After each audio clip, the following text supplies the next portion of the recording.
Donc, là, je vous redis bonjour, hein, puisqu'on a eu un petit temps d'échange, ce qu'on appelle le café virtuel.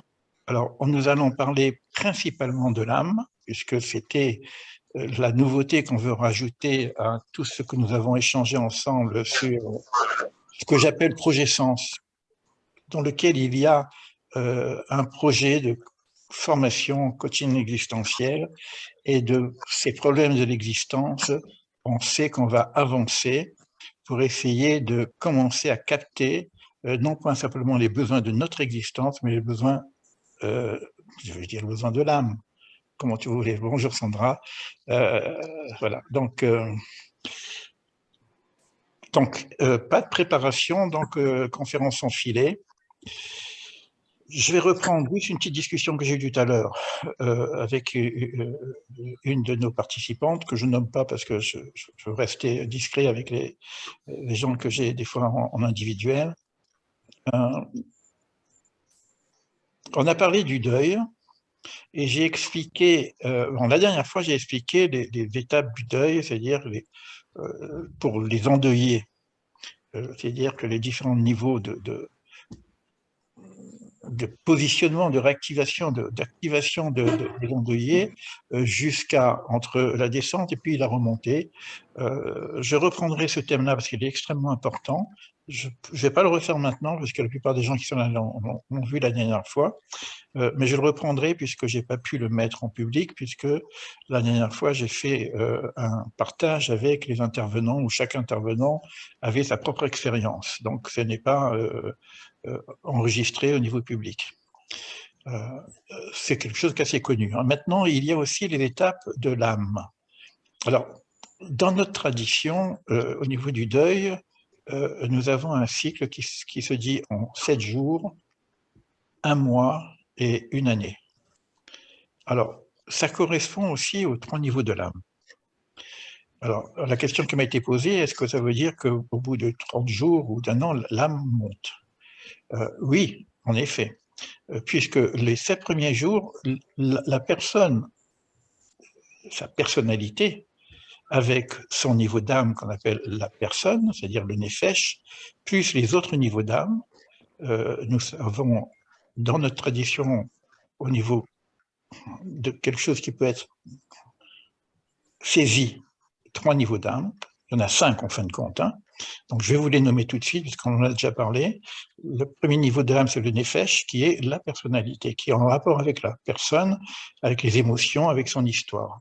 Le deuxième niveau d'âme, c'est le ruach, alors qui est peut-être l'intellectuel, peut-être l'intellectuel agent, c'est-à-dire la partie spirituelle de l'intellectuel, c'est pas le mental, qui est déjà plus près de l'être que de la personnalité. Quand je vous présente dans mon écriture le jeu du jeu, ce jeu que je suis en tant que personnalité, nefesh, est en relation avec un autre jeu qui est l'être. Et donc toute l'histoire, savoir qui est-ce qui conduit la machine. Donc si j'arrive à me connecter avec mon être, eh bien à ce moment-là, c'est elle qui reprend le relais pour me conduire dans ma vie. Et puis finalement, moi en tant que jeu, en tant que personnalité, je suis au service de quelque chose de beaucoup plus élevé. Donc ça, c'est le deuxième niveau qui est le roi. On pourrait dire beaucoup de choses sur le roi, etc., qui peut nous atteindre à un niveau très élevé qu'on appelle le roi HaKodesh. Traduction esprit saint, esprit de sainteté, mais en tout cas, c'est pas très loin de la prophétie, sans être vraiment la prophétie. Troisième niveau, qui est plus un niveau vraiment individuel, on ne peut pas parler de notre être, mais on peut parler de l'être qui est l'être, peut-être, mais en tout cas, on peut parler d'un niveau plutôt universel, qui serait l'âme de l'âme.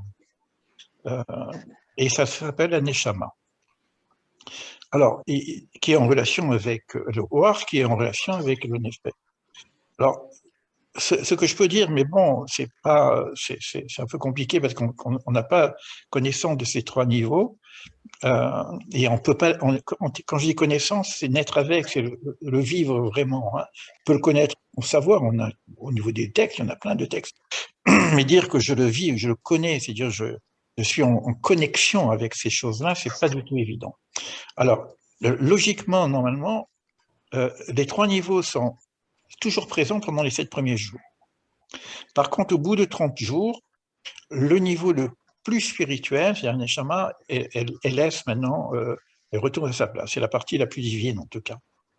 Et au bout d'un an, c'est le roi, qui est l'être lui-même, qui remonte et qui laisse le Nefesh là où il est, c'est-à-dire dans le corps. Pourquoi on dit ça? Parce que le corps est en relation avec le Nefesh. Et lorsqu'on va voir un proche qui est décédé au cimetière, on sait qu'il est encore là. Il est encore là au niveau de... Là, pas vraiment, puisqu'il n'y a plus son corps. Mais il y a une présence, en tout cas, au niveau des os. Il y a encore une certaine mémoire. Et on peut parler avec nos défunts, sinon, ça ne sert à rien d'avoir un cimetière et de commencer à parler, parce qu'on ne sait même pas où il est, s'ils sont incarnés ou non. Mais la personnalité, la personne qui est aujourd'hui alité d'ailleurs, parce qu'elle est partie, il y a toujours cette présence. Mais lorsqu'elle va se réincarner, c'est quelqu'un d'autre, une autre personnalité.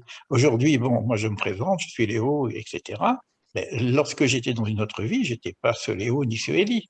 J'étais une autre personnalité. Et le jour où je quitte ce monde, et que si je reviens, on va parler de ça aussi au niveau du RED d'ailleurs, on va faire un exercice sur cette chose-là qui est assez importante d'ailleurs. Bon, peut-être qu'on va capter quelque chose, je ne sais pas, on verra si on peut le capter, si on a l'inspiration, pour pressentir un peu au moins ces deux premiers niveaux. Hein. Donc c'est une autre personne qui vient. Et donc maintenant, l'essentiel de mon être, c'est pas ma personnalité puisqu'elle est éphémère. Elle ne vit que le temps d'une vie. Et après, c'est une autre personnalité qui vient, etc. C'est le petit jeu. Donc, l'histoire de l'ego, du jeu, etc., est en relation avec ça. C'est un jeu extrêmement important que je vous présente dans mon livre, qui est que ce monde est une façon de nous aider à découvrir le véritable jeu que je suis.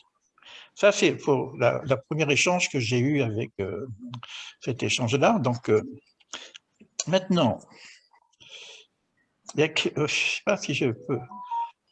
Bon, il y a des choses qui bougent. Hein. J'ai lu quelque chose d'assez spécial. On va parler de Dieu. Si je peux me permettre, hein, parce que parler de Dieu, de toute façon, c'est pas parler de Dieu lui-même, quoi, évidemment, parce qu'on n'a pas accès à ce qu'il est lui-même, son essence.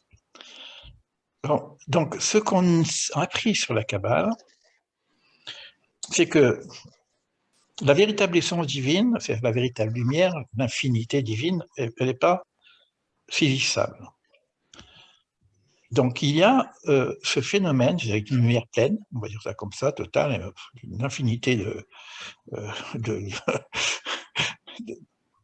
voilà, c'est l'infini, quoi. Bon. Alors on parle du Tzimtzum. On a déjà, il y a plein de cours, hein, même dans ma chaîne, hein, sur le Tzimtzum. Alors, je vais rester la symbolique, simple, telle qu'on nous l'explique.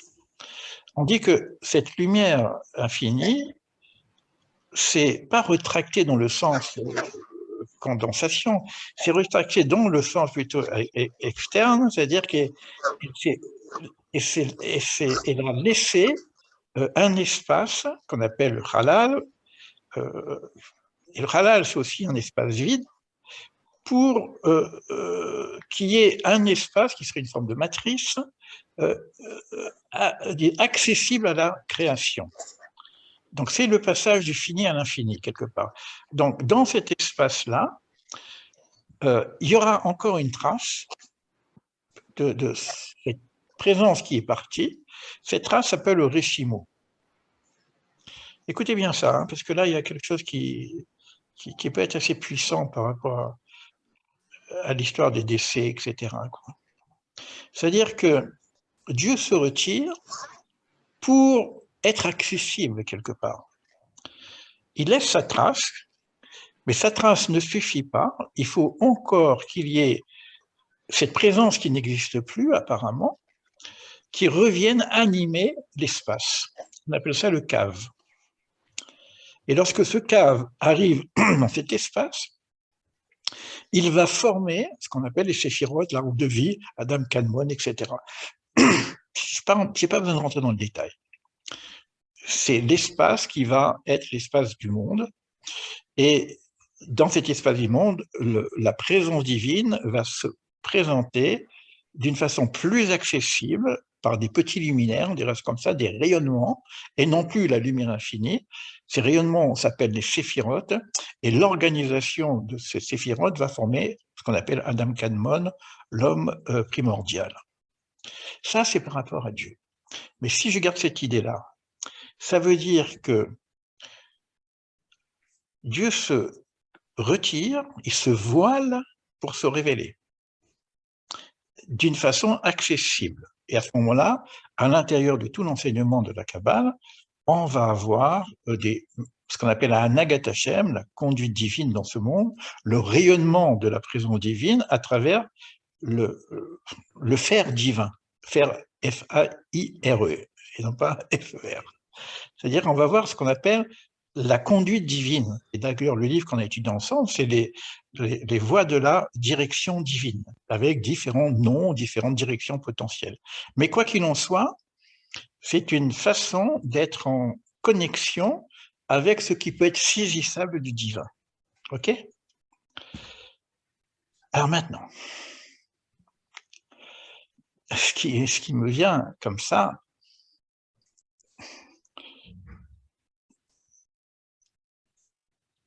pour nos affaires de décès, j'ai une présence, un proche, et ce proche disparaît. Comment il est parti, qu'est-ce qui s'est passé, le côté du drame, on connaît, le côté du refus, du déni, non, c'est pas vrai, etc.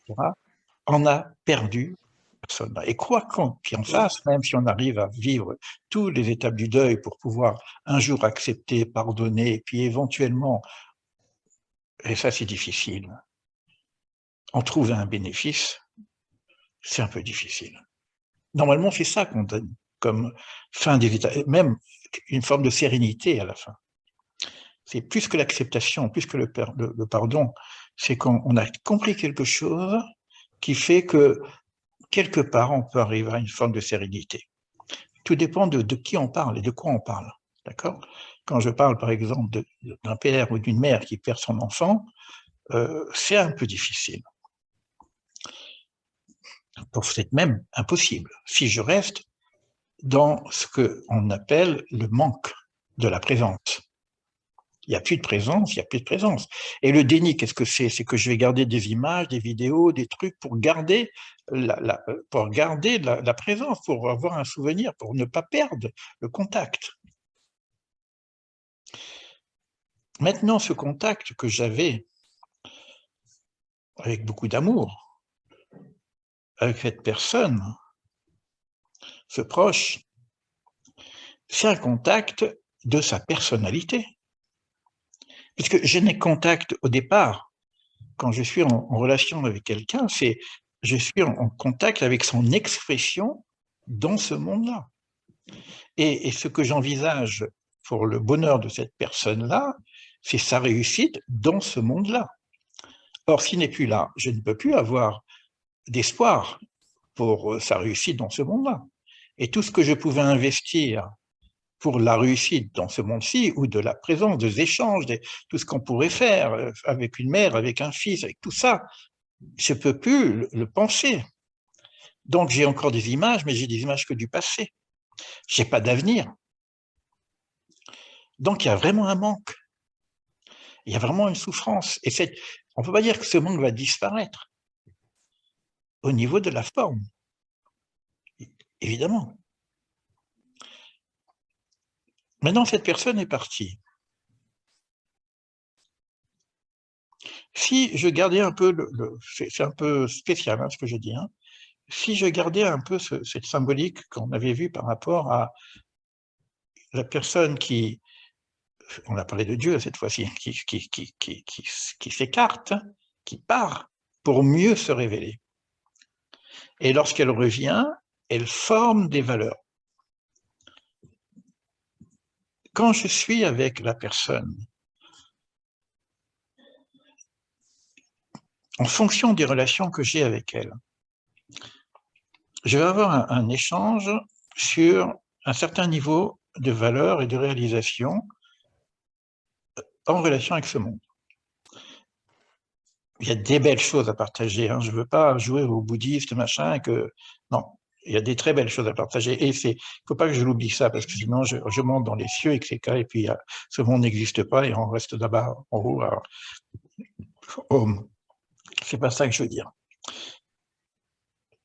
Mais je vais quand même, j'y reviendrai sur ça.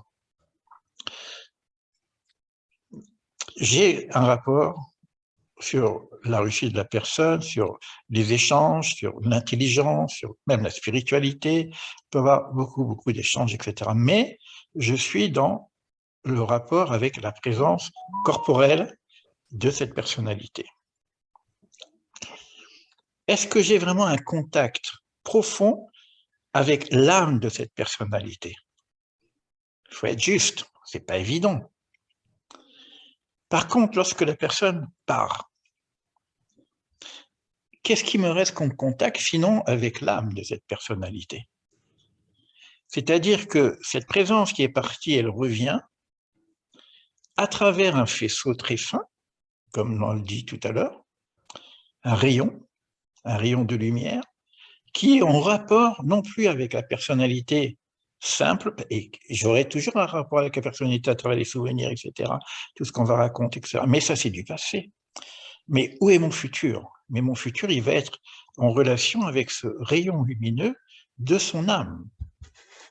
Ça veut dire que si maintenant ce rayon lumineux doit m'apporter quelque chose, ou il doit y avoir une interférence, un échange entre ce rayon lumineux, son âme, et nous-mêmes dans ce monde, que ce soit au bénéfice de l'âme ou au bénéfice de la personne encore dans ce monde, c'est une relation d'âme. Ça veut dire que si c'est une âme, une grande âme, lorsqu'elle revient en souvenir, mais non plus souvenir de qui a été vécu, mais souvenir de ce qui est aujourd'hui dans le principe de l'âme, il va y avoir une illumination. C'est ce qu'on a vu avec le Hanal, le vide. Ce vide va se remplir de principes de valeurs, mais autres que toutes les valeurs que je connais de ce monde-ci, que des valeurs qui ne peuvent être que spirituelles. Au-delà des valeurs de la contingence, que j'ai pas coaching existentiel, valeur de l'existence, mais non, valeur de l'âme. Donc je peux être animé, inspiré par quelque chose qui vient de l'âme de cette personne. Et ça peut exister pour un proche vis-à-vis de la personne qui vient de partir. Ça peut exister vis-à-vis d'un sage qui est parti. Quand nous étudions un texte, la personne qui a écrit ce texte, je ne suis pas d'un texte d'un savant spirituel, elle n'est plus là. Je suis en contact avec son écrit, mais en même temps, indirectement, si je me connecte à cette âme, je suis en contact avec son âme. Et à ce moment-là, si j'ai une inspiration, c'est une inspiration d'âme à âme. Vous voyez un peu cette idée-là, c'est que il y a une interaction qui est totalement différente, puisque dans la vie quotidienne, naturellement, on est face à la forme extérieure et face à la personnalité, aussi grande qu'elle soit, difficilement avec l'âme. Ça ne veut pas dire que ça ne peut pas exister, mais c'est difficile. On ne va pas se mettre en méditation, en état de conscience modifié pour capter l'âme de nos proches, parce qu'on est dans la contingence. Et lorsque ce rayon vient inspirer la personne présente dans ce monde, il y a aussi un travail inverse. C'est-à-dire que, qu'est-ce que je peux faire pour la personne qui n'est plus là? Elle n'est plus là. Je ne peux plus l'aider à réussir sa vie, parce que sa vie, elle a pris un autre sens, elle est dans un autre monde. Est-ce que je peux l'aider encore à évoluer? Eh bien oui. Eh bien oui, parce qu'à partir du moment où je suis connecté, toutes les choses que je fais en rapport avec cette personne, ce proche, tout ce que je fais en bien, en son nom, en rapport aussi, eh bien, il y a un profit qui se fait. Même si je ne suis pas directement en rapport avec. Je pense à autre chose. Je vais faire l'inverse maintenant. On dit qu'on reconnaît un arbre par rapport à ses fruits. Or, les fruits, nous sommes, nous les fruits, en tant qu'existants, de l'arbre qui est parti. Quel que soit le rapport, père-fils, c'est pas important. Maintenant, si moi, en tant que fruit, je m'améliore, donc, étant donné que je suis un des représentants de l'arbre, ben, l'arbre s'améliore, il s'embellit. C'est-à-dire qu'on peut faire grandir, aider nos proches qui sont lointains aujourd'hui, apparemment lointains au niveau du corps, de l'aspect physique, mais peut-être beaucoup, beaucoup plus proches qu'on ne le pense dans un autre plan. Il faut être simplement connecté à ce plan. Ouf, voilà. Oh là. Mais je le vis, hein, c'est puissant ce que je vous dis, mais parce que c'est, j'allais dire, j'ai envie de vous dire c'est vrai, quoi. Mais c'est moi qui dis c'est vrai, parce que il faut, il faut le vivre, quoi.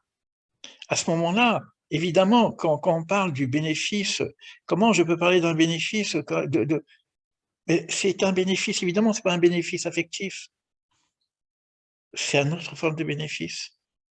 C'est quelque chose qui nous dépasse quelque part. Et moi, je le vois, ça. Je l'ai vu chez mon frère. Parce que j'ai jamais entendu parler mon frère comme ça. J'ai vu chez ma belle-sœur. J'ai jamais entendu parler comme ça. Je la découvre. Je découvre de la lumière alors que nos rapports étaient bons. De rapport de beau-frère, c'est une dame très gentille que j'aimais beaucoup, qui était proche. On allait, voilà, on faisait des vacances ensemble, on faisait des shabbats, mais rien à voir avec ce que je vois aujourd'hui. Donc même le rapport entre les proches, il y a quelque chose qui se passe. Et je pense même les réunions que mon frère a fait avec ses amis, etc., des amis que je connais pas du tout, mais qui viennent de loin. Je vous dis pas d'où ils viennent, ces gens-là. Jamais j'aurais pu penser avoir ces échanges qu'on a eus. Qu'est-ce qui se passe? Ben, on a été un petit peu allumés, inspirés par une autre forme de présence. Évidemment, beaucoup de peine, beaucoup de pleurs, mais tellement de lumière en même temps que je veux vous dire que presque autant la souffrance était insupportable, autant ce taux de lumière était insupportable. Et ça, je ne l'ai pas fait en analyse, là, c'est maintenant en lisant un texte du Ramchal sur les 138 portes de la sagesse qui parlait du Tzimtzum avec profondeur, où j'ai dit waouh, peut-être, peut-être, non, non, non, pas peut-être. Je crois que c'est vrai. Voilà pour ce partage. Je vais couper l'enregistrement et on va faire un petit échange ensemble et ensuite on fera une expérience. Peut-être qu'elle peut être vraie. C'est l'essentiel, ce qui est, être vrai. Ok, à tout à l'heure, à de suite.